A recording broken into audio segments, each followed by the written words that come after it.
विधान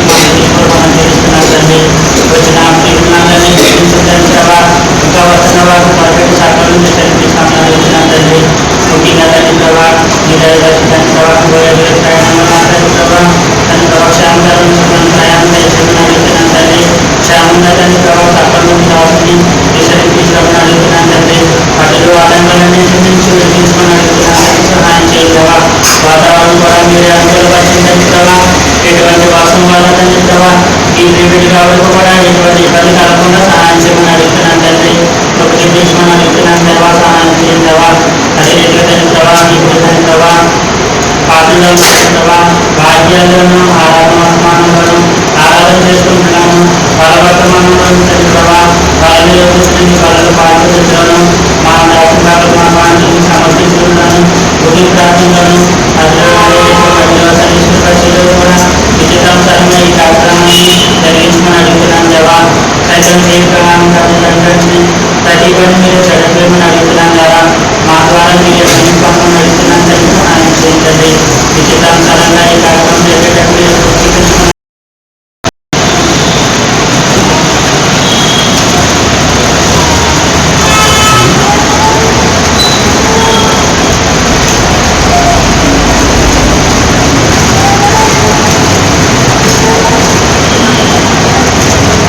కీర్తన పాడుతున్నాం. పాట సంఖ్య 14 కీర్తన పాడుతున్నాం.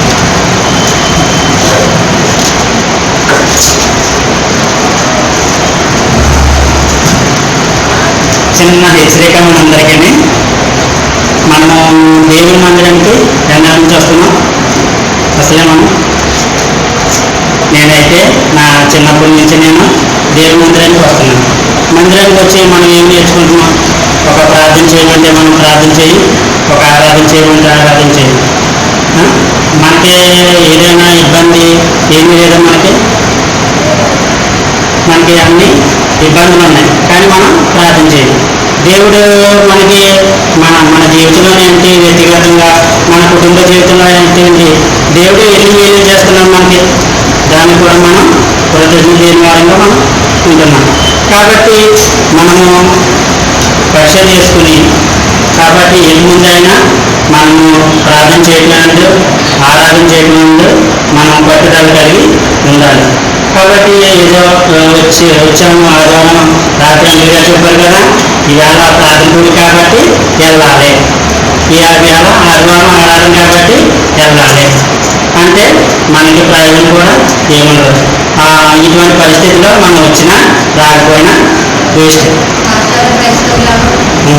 కాబట్టి ఈ విషయం మాత్రం, ప్రార్థన చేయడం మాత్రం, ఆరాధన చేయడం మాత్రం, ఇది మళ్ళీ మన మందిరంలో రిపీట్ కాకుండా చూసుకోండి.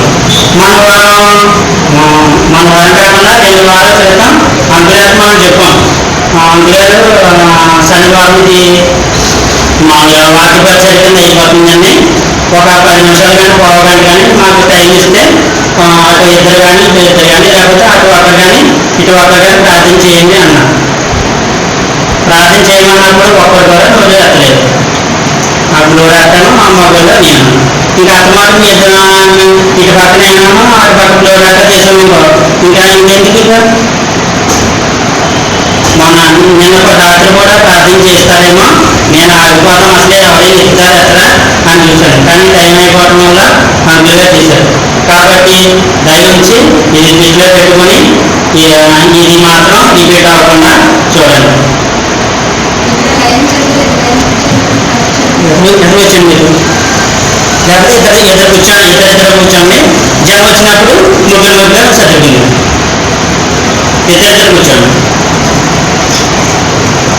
అక్కడ అనుకోవచ్చు ఒకటే మధ్యలో ఖాళీ ఉంటుంది. మీరు కొద్ది ఇటు జరగకపోతే ఆ పక్క ఈ పక్క ప్లేస్ ఉంచేసి కొద్ది జరగలేదు సార్. సంతోషంగా మన ఆనందంతో దేవుని మహిమ పలుకుతాం. పాఠశాల నుంచి 14 కీర్తన పాడుతున్నాం.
197 కీర్తన పాడుతున్నాం. 197 కీర్తన పాడుతున్నాం.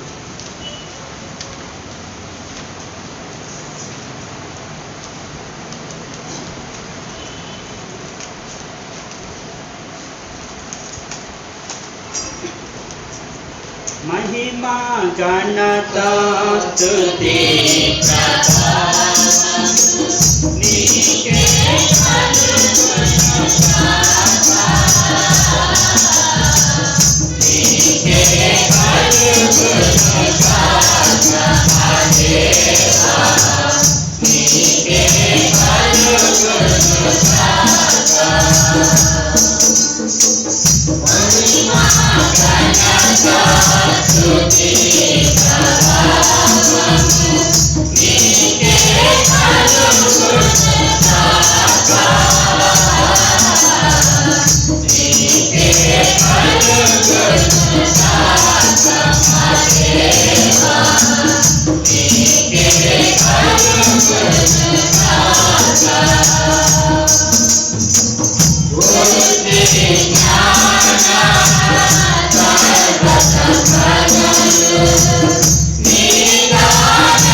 Bible chorus పాడుతున్నాం.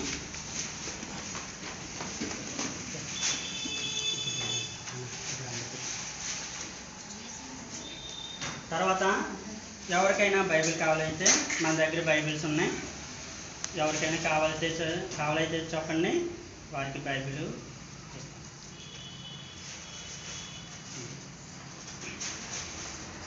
పఠింప శ్రేష్ఠ గ్రంథము బైబిల్, పఠింప శ్రేష్ఠ గ్రంథము బైబిల్, అనుదినము పఠించిన ప్రేమతో నడుపును.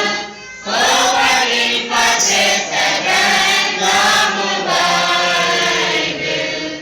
The best book to read is the Bible.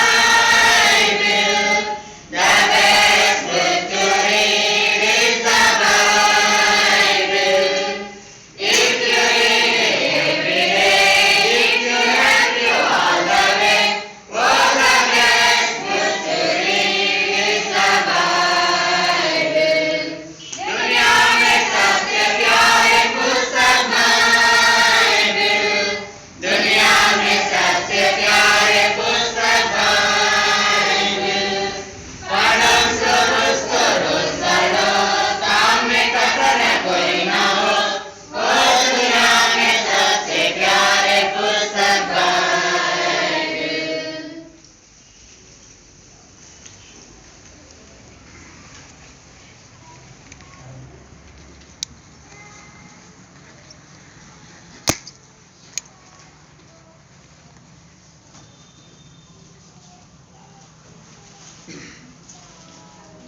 ప్రభు అయిన యేసుక్రీస్తు వారి నామంలో సియోను సంఘవాసులందరూ కూడా హృదయపూర్వక వందనాలు.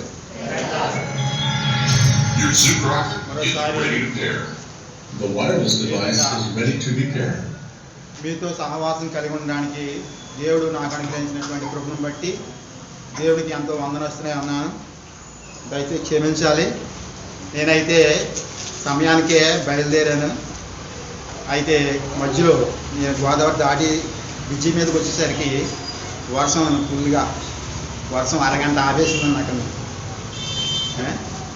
ఏదైనప్పటికీ దేవుని మా ఆకరణ బట్టి మనసులో ప్రార్థన చేసుకుంటూ వచ్చాను అని ప్రార్థన చేస్తూ వచ్చాను. దేవుడు మీరు కూడా అందరూ ప్రార్థన చేశారని నేను నమ్ముతున్నాను. కాబట్టి ఏదేమైనప్పటికీ సమయానికి దేవుడు ఈ విధంగా మనలను సమకూర్చి వచ్చాడు. సమయంలో ప్రభువుని ఆరాధించక పూర్వము లేఖన భాగాల్లో ఉండి కొన్ని మాటలు మన జ్ఞాపకం చేసుకున్నాం. ఆరాధన కొరకే ఇర్మియా గ్రంథము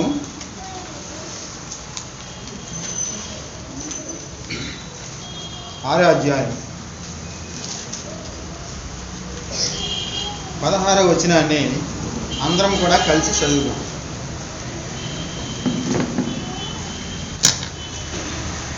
ఇర్మియా గ్రంథము 6వ అధ్యాయము 16వ వచనాన్ని అందరం కలిసి చదువుదాం. యెహోవా ఇలాగూ సెలవిచ్చుచున్నాడు, మార్గములలో నిలిచిచూడుడి, పునరుత్థాన మార్గములను గూర్చి విచారించుడి, మేలు కలుగు మార్గం ఏది అని అడిగి అందులో నడుచుకునుడి, అప్పుడు మీకు నెమ్మది కలుగును. వారు మేము అందులో నడుచుకోమని చెప్తున్నారు. చాలు. ప్రభు సహాయం కొరకు ప్రార్థన చేసుకున్నాం. మహాపరిశుద్ధుడా, మహాగణుడా, మహోన్నతుడా, సర్వాధికారి, సర్వసృష్టికర్త, సకలాశీర్వాసములకు కారణభూతుడు అని మా తండ్రి, ఈ ఉన్నతమైన ఘనమైన పూజింపదగిన మహోన్నతం గల హెచ్చింపబడిన నామం బట్టి నీకు నా హృదయపూర్వకమైన కృతజ్ఞత వందనములు చెల్లిస్తున్నాను. ప్రభా, గడిచినటువంటి పునరుత్థాన దినం నుండి మరి యొక్క పునరుత్థాన దినం వరకు నన్ను మమ్మలను ఎంతగానో కాచి కాపాడి భద్రపరిచి ఈ పునరుత్థాన దినంలో నా తండ్రి సజీవులమై జీవం కలిగినటువంటి దేవుణ్ణి ఆత్మతోనూ సత్యంగా ఆరాధించడం నిమిత్తమై నన్ను మమ్మల్ని కూడా క్షేమంగా సజీవులుగా ఉంచిన నీ కృపను బట్టి వందనాలు స్తోత్రాలు చెల్లిస్తున్నాను. లోకంలో మేము చూస్తూ వచ్చినప్పుడు ప్రభా, ఎంతోమంది మాకంటే ఉన్నతమైన వారు, గనులు, ప్రభా, అందచందములు, అష్టాశ్రములు కలిగినటువంటి వారు ఎంతోమంది ప్రభా ఈ దినాన్ని చూడలేని వారికి ఉన్నారు. అయితే మహా ప్రేమను బట్టి, ఉచితమైన కృపను బట్టి మమ్మల్ని ఇంకా సజీవులుగా ఉంచి ఈ విధంగా నేను ఆరాధించుటకు నా ప్రభా ఇచ్చినటువంటి అనుకూల సమయాన్ని బట్టి నేను స్తుతిస్తూ కనపడుతున్నాను తండ్రి. మంచిల గ్రామం నుండి ప్రభా ఈ విధంగా అమలాపురం సియోనికి నా ప్రభా క్షేమంగా ప్రభా నడిపించిన నీ కృపను బట్టి కృతజ్ఞతాస్తుతులు చెల్లించుకుంటున్నాను. ప్రభా నీ ప్రజలు సంఘము చేసినటువంటి ప్రార్థనలు మీరు ఆలకించిన నీ దయని బట్టి వందనాలు స్తోత్రాలు. సమయంలో జరగవలసినటువంటి ఆరాధన పరిస్థితి కొరకు సహాయం చేయండి. చదవబడినటువంటి లేఖన భాగాల ద్వారా మాతో మాట్లాడండి. ప్రభా నేను మా జీవితాల్లో మీరు చేస్తూ వచ్చినటువంటి మేలులు, ఉపకారములను ఈ లేఖనాల ద్వారా మేము గుర్తిరిగి గ్రహించి ప్రభా నీ ప్రేమను బట్టి నేను స్తుతించి ఆరాధించి గణపరిచి మహింపరచడం కొరకే మీరే సహాయం చేసి నడిపించమని ప్రభా కనిపించినటువంటి దృష్టిని అంధకార శక్తుల ప్రభావం నుండి మమ్మల్ని తప్పించి మీ ఆత్మ సంచారం మా మధ్యన అనుగ్రహించండి. పరిశుద్ధ సంఘంలో దేవుడు సమాధానానికే కర్త కానీ అల్లరికి కర్తగా ఏదంటే అల్లరితో కూడినటువంటిది ప్రభా ఏదంటే కలతో సమకూర్చేది ఏమి మా మధ్య లేకుండా మీ సన్నిధి మాతో ఉంచాను. మీ ఆత్మ మా మధ్య నుంచి ప్రభావం బలపరిచి నడిపించమని ఘనత మహిమ ప్రభావం ఆరోపించుకుంటూ మా ప్రభువును రక్షకుడైన యేసుక్రీస్తు వారి శ్రేష్టమైన ఘనమైన నామములో ప్రార్థన చేసి వినయంతో ప్రతిమాలు అడిగి వేడుకుంటున్నా తండ్రి. ఆమేన్.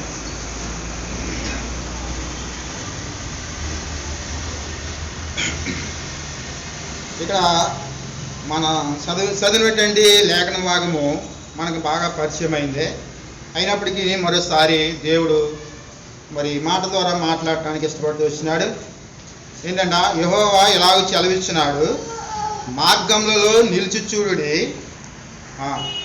పురాతన మార్గములను గూర్చి విచారించుడి, మేలు కలుగు మార్గం ఏది అని అడిగి అందులో నడుచుకునుడి, అప్పుడు మీకు నెమ్మది కలుగును. చాలు.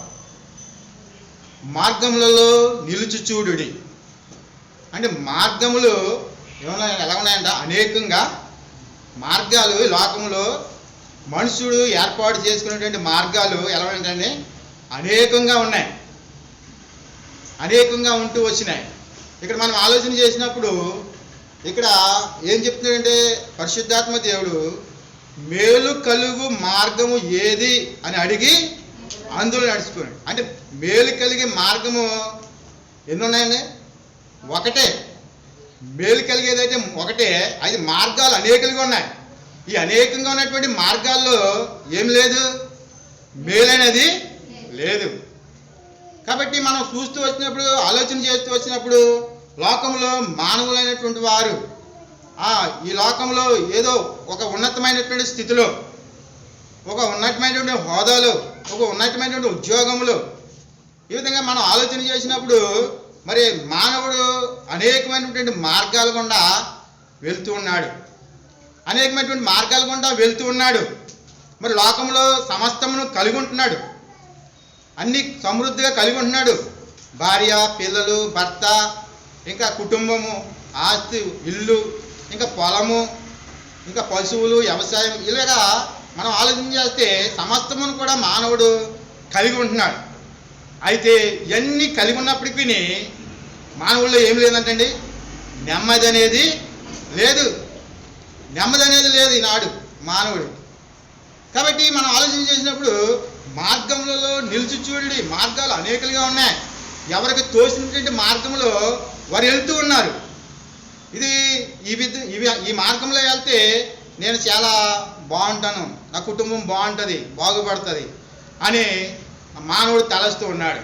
ప్రియులరా, నేను నా అనుభవంలో నేను చెప్తున్నాను, నేను చూసినాను. చాలామంది ఈనాడు ఎలా వెళ్తే, ఏ మార్గంలో వెళ్తే మనం ఆశీర్వదింపబడతామని అనుకుంటున్నారంటే, దేశం వెళ్ళిపోతే కదండి, వేరే దేశం వెళ్తే అక్కడ ఏంటంటే కొంతకాలం జీవనోపాధి చేసుకుంటే మనం ఏదైనా చేయొచ్చు అని మానవుడు తలస్తూ ఉన్నాడు. అయితే ఇప్పుడు ఇక్కడ మనకి ₹1 అక్కడ ఎంతండి? 10 రెట్ల కంటే ఎక్కువే. నాకైతే తెలియదులేండి ఎనికి సంగతులు, కోయిటికి వెళ్ళి చూసి వారు చెప్తారు కదండి. దానికి ఎంతో 10 రెట్ల కంటే ఎక్కువైనటువంటి సొమ్ము సమకూర్చబడుతుంది. ఇక్కడికంటే ఇంకా ఏంటి, ఇది మన పనులు కూడా కొంచెం సుఖంగానే ఉంటాయన్నట్టుగా చెప్తారు. అయితే కొంతమంది చెప్తారు అక్కడ నేను చాలా కష్టపడ్డాను, చాలా ఇబ్బంది కలిగిందని కొంతమంది చెప్తూ ఉంటారు. ఏదేమైనప్పటికీ మానవుడు ఈ విధంగా వెళ్తే నేను ఏదో ఆశీర్వదింపబడతాను, ఏదో కొంచెం కూడగట్టుకుంటాను, పిల్లల యొక్క వివాహం చేసుకుంటాం, ఇల్లు కట్టుకోవచ్చు అని మానవుడు తలుస్తూ ఉన్నాడు. ముందుగా అనుకుంటారంట, ఏమనుకుంటారు, ఏదో వెళ్తే ఎలా ఇల్లు లేదు కదా, స్థలం లేదు కదా, స్థలం కొనుక్కోవచ్చు అనుకుంటారు. తర్వాత మళ్ళీ స్థలం కొనిందారు కదా, మళ్ళీ ఏం చేయాలనుకుంటారంట, ఇల్లు కట్టాలి అనుకుంటారు. ఇల్లు కట్టాలనే దేవుడికి మళ్ళీ పెళ్లి చేయాలనుకుంటారు. అలాగా అనుకుంటూ, అంటే లోకంలో మరి మనుషుని యొక్క కోరికలకి ఏం లేదంటండి, లేదు, అంతము లేదు. కాబట్టి ఈ విధంగా మానవుడు తలస్తూ ఉన్నాడు. అయితే చాలామంది ఈ విధంగా వెళ్ళి చాలామంది వారి కుటుంబాలను చాలా చిన్నభిన్నములు అయిపోయినాయి ఈనాడు. ఇది లోకంలో ఏదో కలిగి ఉంటే మనకి మేలు అనుకుంటాం, ఆశీర్వాదం అనుకుంటాం, సుఖంగా సంతోషంగా ఉండాలనుకుంటాం. ఎంత కోటేశ్వరుడిగా లోకంలో మానవుడు ఎంత ఉన్నతమైనటువంటి అధికారం ఉన్నప్పుడు కూడా ఏమి లేదని నెమ్మది అనేది లేదు, సమాధానం అనేది లేదు. అందుకే ఇక్కడ ఒక మాట జ్ఞానైనటువంటి సొలొమోను తెలియపరుస్తాడు. సామెతల గ్రంథము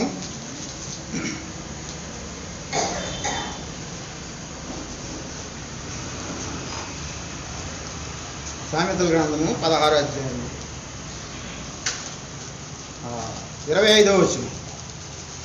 ఒకని మార్గము వాని దృష్టికి యథార్థముగా కనబడును, అయినను తుదకి అది మరణకు చేరు. చూసారా, ఒకని మార్గము వాని దృష్టికి ఎలా ఉంటుందంటే యథార్థంగానే కనబడుతుందండి. నేను వెళ్ళేది చాలా మంచిది అనుకుంటాడు మానవుడు, నేను వెళ్ళేది చాలా శ్రేష్టమైంది అనుకుంటాడు. వాడి దృష్టికి ఎలా ఉన్నది, యథార్థంగానే ఉందంట. ఇక్కడ అదే మాట ఇక్కడ 13వ అధ్యాయంలో కూడా ఉంటుంది. 12వ వచనం, 14వ అధ్యాయం 12వ వచనం. ఒకని ఎదుట సరైనదిగా కనబడు మార్గం కలదు, అయితే తుదకి అది మరణమునకు త్రోవ తీయును. మానవుడు ఏర్పరచుకునేటువంటి మార్గములో మార్గము ఎక్కడికి త్రోవ చేస్తుందంటే మరణానికి త్రోవ చేస్తుంది, మరణానికి త్రోవ చేస్తూ ఉంది. ఇది ఏమి మరణము? సామాన్యంగా మనుషులందరూ చనిపోయేటువంటి మరణం కాదు. ఈ యొక్క మరి మార్గం మానవుడు తనకి ఇష్టానుసారం ఏంటంటే మార్గం ఏర్పాటు చేసుకుని మరి లోకములో ఏదో మేలు కలుగుతుందని, లోకములో ఏదో సుఖ సంతోషములు సుఖభోగములు కలిగి ఉండొచ్చని మానవుడు తలంచుకుంటూ దీనిని బట్టి మానవుడి యొక్క ఆత్మ నశించిపోయేదిగా ఉంటుంది. కాబట్టి ఇంకా మనం చూసినట్లయితే యెషయా గ్రంథంలో ఈ మానవుడు ఏర్పరచుకున్నటువంటి మార్గం గురించి అక్కడ చెప్తారు భక్తులు.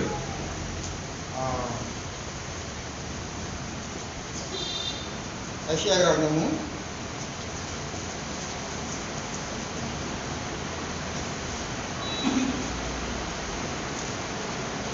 59వ అధ్యాయం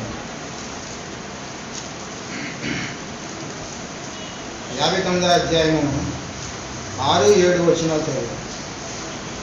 వారి పట్టు బట్టనీయుటకు పనికిరాదు, వారు నేసినది ధరించుకున్నటకు ఎవరికి వినియోగం పడదు. వారి క్రియలు పాపక్రియలే, వారు బలత్కారము చేయవారే.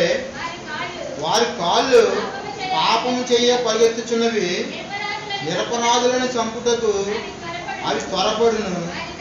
వారి తలంపులు పాపహేతుకమైన తలంపులు, పాడును నాశనమును వారి త్రోవలలో ఉన్నది. ఇక్కడ మనం చూసినట్లయితే మానవుడు ఏర్పడుతున్న త్రోవ ఎలా వాడి దృష్టికి యథార్థముగా ఉంది, వాడి దృష్టికి అది యథార్థముగా ఉంది, సరైనదిగా ఉంది అనుకుంటూ వెళ్ళిపోతున్నటువంటి ఈ మార్గంలో ఏముందంటే పాడును నాశనము. వారి త్రోవలో ఏముందంటే పాడును నాశనం ఉంది. ఇంకా 8వ వచనం కూడా చదువు. శాంతి వర్తనము వారు ఎరుగరు, వారు నడవడులలో న్యాయం కనబడదు. వారు తమ కొరకు వంకర త్రోవ కల్పించుకొనిచున్నారు, వాటిలో నడిచేవాడు ఎవడును శాంతి నందడు. మానవుడు ఏర్పరచుకున్నటువంటి మార్గంలో ఏం లేదని శాంతి లేదు, నెమ్మది లేదు, విశ్రాంతి లేదు. అందుకే మేలు కలుగు మార్గం ఏది అని అడిగి అందులో నడుచుకో. ఒక మార్గం మన దృష్టికి సరైనదిగా కనబడుతుంది. మానవుడు ఆ విధంగా ఆలోచించుకుంటూ ఏమైపోతుందంటే పాపం, వారి కాళ్ళు పాపం చేయ పరిగెత్తుచున్నవి, నిరపరాధులను చంపుటకు అవి త్వరపడుచున్నవి. వారి తలంపులు పాపహేతుకమైనవి తలంపులు అంటూ ఉన్నాడు. కాబట్టి ప్రియమైన వాళ్ళారా, మనం చూసి వచ్చినప్పుడు మానవ యొక్క మార్గము ఎటువంటిదంటే వంకరి మార్గము కదండి.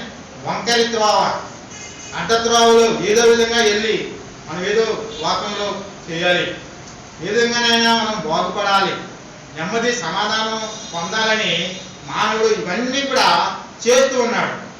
ఇవన్నీ చేస్తున్నప్పుడు కూడా మానవులు ఏం లేదంటే నెమ్మది లేదు, సమాధానం అనేది లేదు. రోమిలకు రాసినటువంటి పత్రిక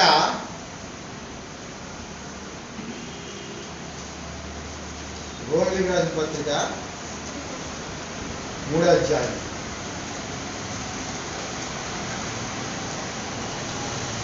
12వ వచనం. అందరూ త్రోవ తప్పి ఏకముగా పనికిమాలు వారైరి, మేలు చేయువాడు లేడు, ఒక్కడైనను లేడు. చూడండి, అందరూ కూడా ఎలా ఉన్నారంటే త్రోవ తప్పి ఏకముగా పనికిమాలు వారైరి. అందరూ అంటే ఇక్కడ కొందరని లేదు, అందరూ అని రాయబడింది. కాబట్టి ఏంటంటే అందరిలో ఎవరున్నారండి? మన అందరం కూడా ఉన్నటువంటి వారమే. ఈ లోకమంతా కూడా అదే విధానంలో కొనసాగుతూ ఉంది ప్రియులారా. ఈ లోకప్పుడు నా జీవితం కూడా ఇంతే. పాపాన్ని తలెత్తువారు, పాపాన్ని చేయాలనుకునేటువంటి వారు, పాపాన్ని కొరకు ప్రయాసపడేటువంటి వారు.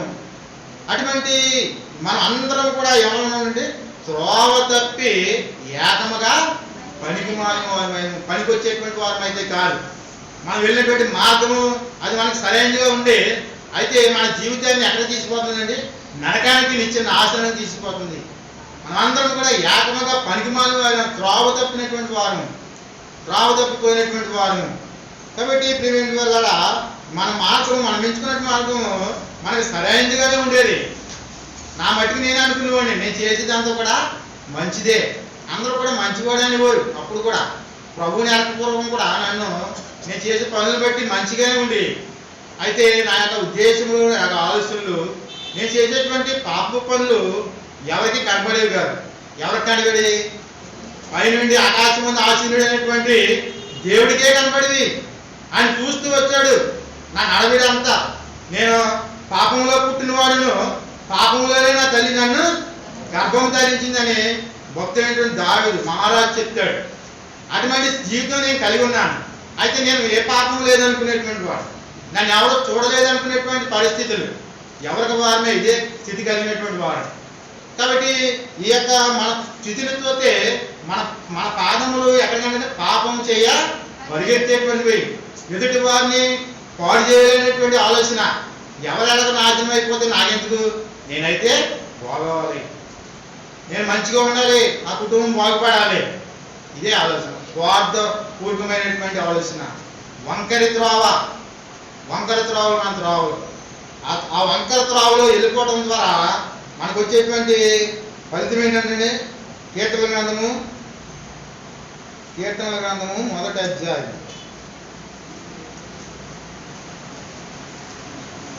6వ వచనం. నీతిమంతుల మార్గము యెహోవాకు తెలియను, దుష్టుల మార్గము నాశనమునకు నడుపును. దుష్టుల మార్గము నాశనమునకు నడుపును.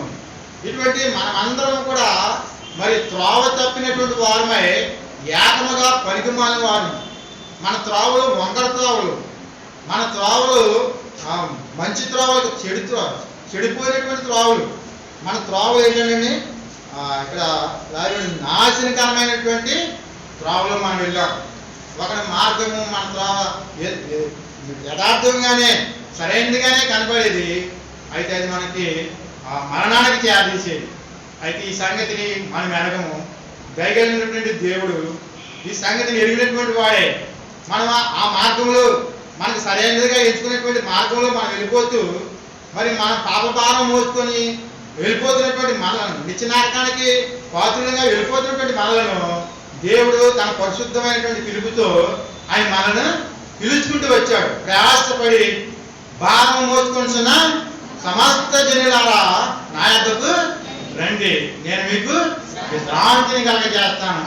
ఎన్నాళ్ళు నెమ్మది లేకుండా ఉంటావు, ఎన్నాళ్ళు సంతోషం లేకుండా ఉంటావు, ఎన్నాళ్ళు శాంతి లేకుండా ఉంటావు, ఓ ప్రియురాల రా నా యొద్దకు రా అని దేవుడు తన పరిశుద్ధమైనటువంటి పిలుపు చేత ఆయన పిలుచుకున్నాడు. ఆ పిలుపుకు లోబడిన వారమై మనం ఆయన యొక్క సన్నిధానానికి చేరగలిగినటువంటి వారు.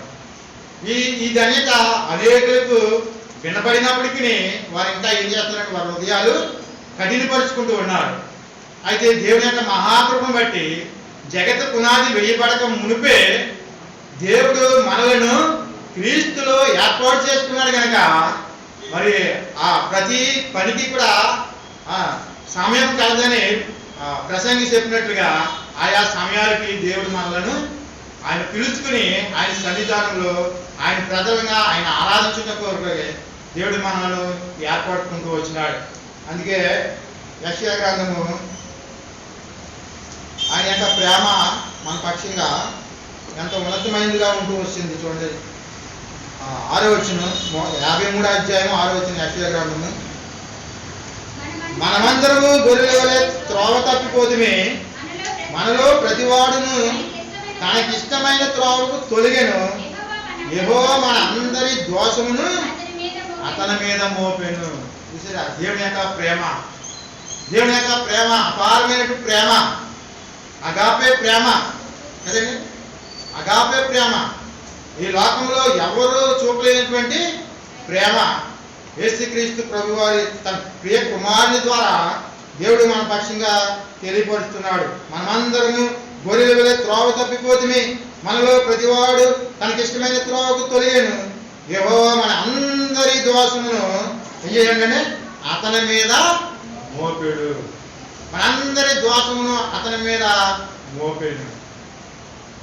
ఆయన ఏం చేయాలంటే మనందరి పాపములు ఆయన వీపు మీద మోచుకుని పోయి ఆ గొల్గొతా కొండ పైన ఆ కలవరి శిలువలో మరి మనం చేసినటువంటి పాపము బట్టి చేతుల్లో మేకులు, కాళ్ళలో మేకు, తలకు ముళ్ళ కిరీటం, ఒంటి నిండా కొరడా దెబ్బలు, దొక్కలు, బలుపు కోటు, ఆయన ఉమ్ము వేయించుకుంటూ వచ్చాడు, ఇంకా చెంపలు పెరిగి వేయించుకుంటూ వచ్చాడు, కేవలం చేయబడుతూ వచ్చాడు, ఎంతగా మరి హింసిస్తూ వచ్చాడు. ఇదంతా ఎవరి కొరకు? ఆయన పాపం చేశాడంటారా? యేసుక్రీస్తు ప్రభువారి ఆయనలో పాపము, నాలో పాపం ఉన్నదని నీలో ఎవడో తాపించగలడు అంటాడు ప్రభువారు. ఆయనలో ఏ పాపం లేదు, వీరిలో ఏ దోషం లేదని ఒక అన్యుడు చెప్పాడు. ఎవరండి ఆయన? పిలాతు. తీర్పు తీర్చవలసినటువంటి పిలాతు ఆయన ప్రవర్తన చూసి, ఆయన యొక్క విధేయతను చూసి, ఆయన యొక్క ప్రేమను చూసి ఈయనలో నాకు ఏ దోషమును కనబడలేదు. అయితే ఇక్కడ మా అందరి దోషమును అతని మీద మోపెను. చూసారా? ఎవరు చేస్తారండి ఈనాడు? భార్య భర్త కొరకు చేయలేరు, భర్త భార్య కొరకు చేయలేనటువంటి త్యాగం, తల్లిదండ్రులు పిల్లల కొరకు చేయలేనటువంటి త్యాగం, పిల్లలు తల్లిదండ్రుల కొరకు చేయలేనటువంటి త్యాగం మనం చూస్తాం. ఎంతోమంది ఈనాడు మరి మాట విననటువంటి పరిస్థితులు, ఒకరి మాట ఒకరికి అర్థనటువంటి పరిస్థితులు, ఇటువంటి పరిస్థితులు మానవుల్లో ఉంటూ ఉన్నాయి. అయితే దేవుని యొక్క మహాకృపను బట్టి దేవుడు మనం త్రోవ తప్పి మనందరం ఏకంగా పనికిమాలైనప్పుడు ఏం చేశాడు దేవుడు? మనందరి దోషమును, మనమందరం గొర్రెల వలె త్రోవ తప్పిపోతుంది, మనలో ప్రతివాడు తనకి ఇష్టమైన త్రోవకు తొలిగెను. యెహోవా మనందరి దోషమును అతని మీద మోపుతూ వచ్చినాడు. కాబట్టి ప్రియమైన వాళ్ళారా, మనం ఒకప్పుడు చెడిపోయేటువంటి వారు, పాపం కొరకే పరిగెత్తినటువంటి వారు, పాపాన్ని ఆలోచన చేసినటువంటి వారు, మన మార్గంలో ఎటువంటి చెడిపోయిన మార్గాలు, మన మార్గము వంకర మార్గము, మన మార్గము కరుకు మార్గము, మన మార్గము ఎత్తు పల్లాలు కలిగినటువంటి మార్గము, మన మార్గము నాశనకరమైనటువంటి మార్గం. ఇటువంటి మార్గంలో నుంచి దేవుడు మనలను మరి ఈ విధంగా తన శిలువ కార్యం చేత దర్శించి ఆయన ప్రేమను మన పక్షంగా వెల్లడిపరుస్తూ వచ్చాడు. ఆయన ఆ విధంగా మన పక్షంగా కార్యం జరిగించి ఆయన ఏమంటాడంటే, ఇప్పుడు యోహాను సువార్త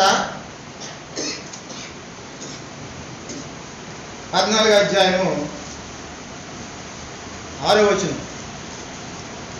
యేసు, నేనే మార్గమును సత్యమును జీవమును, నా ద్వారానే తప్ప ఎవడును తండ్రి యొద్దకు.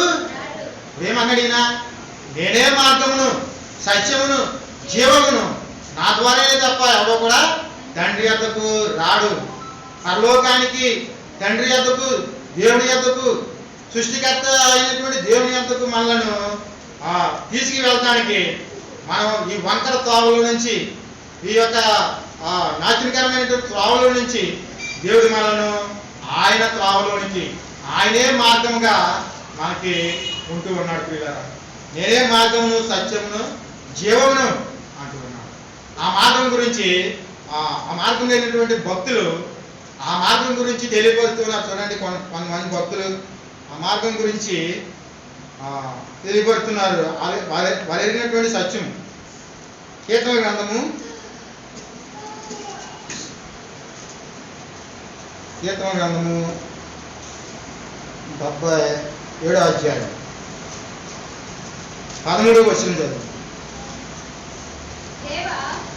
దేవా, నీ మార్గము పరిశుద్ధమైనది, దేవుడి వంటి మహాదేవుడు ఎక్కడ ఉన్నాడు? ఆశ్చర్యక్రియలు జరిగించు దేవుడవు నీవే. జనములలో నీ శక్తిని నీవు ప్రత్యక్షపరుచుకుని ఉన్నావు. ఇక్కడ ఆ మార్గము, నేనే మార్గమును జీవమును సత్యమును జీవము అని యేసుప్రభువు చెప్తున్నారు. ఆ మార్గము ఎటువంటిదని ఇక్కడ భక్తుడు చెప్తున్నాడంటే, దేవాని మార్గము పరిశుద్ధమైనది. పరిశుద్ధమైనది. మనం పాపులమైన మనలను ఆయన పరిశుద్ధమైనటువంటి రక్తంతో విమోచించుకుని మనం కూడా ఎలా ఉండాలంటే ఆ పరిశుద్ధమైనటువంటి మార్గంలో నడుచుకోవడం వరకే. నేను పరిశుద్ధుడైన ప్రకారము మీరును సమస్త ప్రవర్తన యందు పరిశుద్ధులైనడి. నేను పరిశుద్ధుడును. అందుకే పరలోకంలో ఆ పరిశుద్ధ దూతలు నిత్యము కూడా ఏం చేస్తున్నారంటే, పరిశుద్ధుడు పరిశుద్ధుడు పరిశుద్ధుడిని నిత్యము కూడా ప్రతిగానములు చేస్తూ ఉన్నాయి.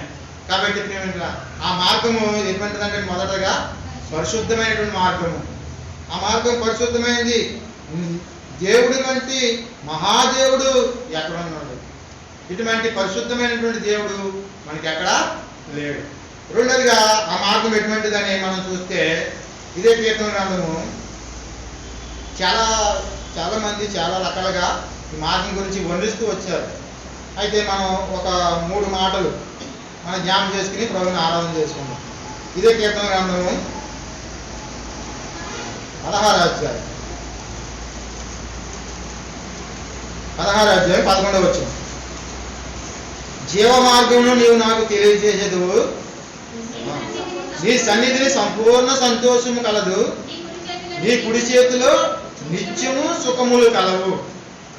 మనం శాంతి లేక, సమాధానం లేక, నెమ్మది లేక తిరుగుతున్నటువంటి మనలను ఎలా చేయాలంటే, సంపూర్ణమైనటువంటి సంతోషాన్ని దేవుడు కలగజేయడానికి, నిత్యమైనటువంటి సుఖము దేవుడు మనకి అనుగ్రహించడానికి ఆయన ఏం చేశాడంట, ఆ పరిశుద్ధ మార్గం ద్వారా ఆ జీవ మార్గాన్ని తెలియజేస్తూ ఆ జీవ మార్గంలోకి నడిపిస్తూ వచ్చాడు. ఆ జీవ మార్గంలోకి నడిపించి మనకి ఏమివ్వాలనుకున్నాడు ఆయన? సంపూర్ణమైనటువంటి సంతోషంలోనికి, నిత్యమైనటువంటి సుఖంలోనికి, ఆ పరలోకంలోనికి దేవుడు మనం తీసుకెళ్ళడానికి ఇష్టపడుతూ వచ్చినాడు. కాబట్టి ఈ మార్గము పరిశుద్ధమైంది.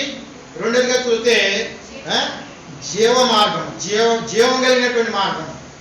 ఆయన అంటాడు ప్రకటన గ్రంథం 1వ అధ్యాయంలో ఏమంటాడంటే, నేను మొదటి వాడును కడపటి వాడును మృతుడైతే కానీ ఇదిగో యుగయుగములు సజీవుడినే అన్నాడు. అందుకే యోహాను సువార్త 11వ అధ్యాయం 5వ వచనంలో ఆయన అంటాడు, ఏమంటాడు ఆయన? పునరుత్థానమును జీవమును నేనే, నా యందు విశ్వాసం ఉంచి వాడు చనిపోయినను బ్రతికి నా యందు విశ్వాసం ఉంచిన వాడు మరి అన్నింటికి కూడా చనిపోడు. నేనే జీవమని అన్నాడు, నేనే మార్గం అంటున్నాడు ఆయన. నేను పరిశుద్ధమైనటువంటి వాడను, నేను జీవం కలిగినటువంటి వాడను. అటువంటి జీవం కలిగినటువంటి మార్గంలోనికి దేవుడు నడిపిస్తూ వస్తున్నాడు. నేను పునరుత్థానములు జీవములు నేనే.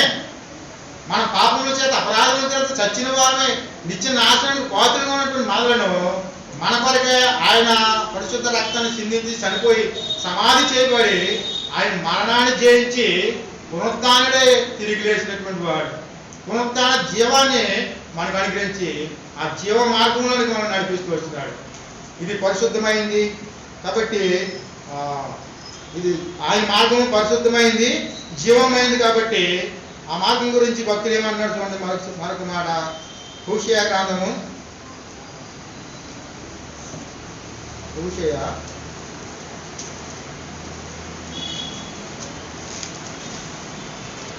14వ అధ్యాయము 9వ వచనం. జ్ఞానులు ఈ సంగతులు వివేచింతురు, బుద్ధిమంతులు వాటిని గ్రహింతురు. ఏలయనగా యెహోవా మార్గములు చక్కనివి, నీతిమంతులు దాన్ని అనుసరించి నడుచుకుందురు. చాలా జ్ఞానులు ఈ సంగతులు వివేచింతురు, బుద్ధిమంతులు వాటిని గ్రహింతురు. వల్ల ఈ మార్గం ఎటువంటిదంటే చక్కని మార్గం. యెహోవా మార్గములు ఎటువంటి అంటే చక్కని మార్గము. యెహోవా మార్గము చక్కని మార్గం. అది పరిశుద్ధమైన మార్గము, జీవం కలిగినటువంటి మార్గం. అందుకే అది చక్కని మార్గం అయింది. ఆ చక్కని మార్గం గురించి ఏమన్నాడంటే, లోకాసు వార్త ఈ మాటను మనం చూసుకున్నాం చూడండి. లోకాసు వార్త 3వ అధ్యాయము 3-6 వచనాలు కలిసి ఉన్నాయి.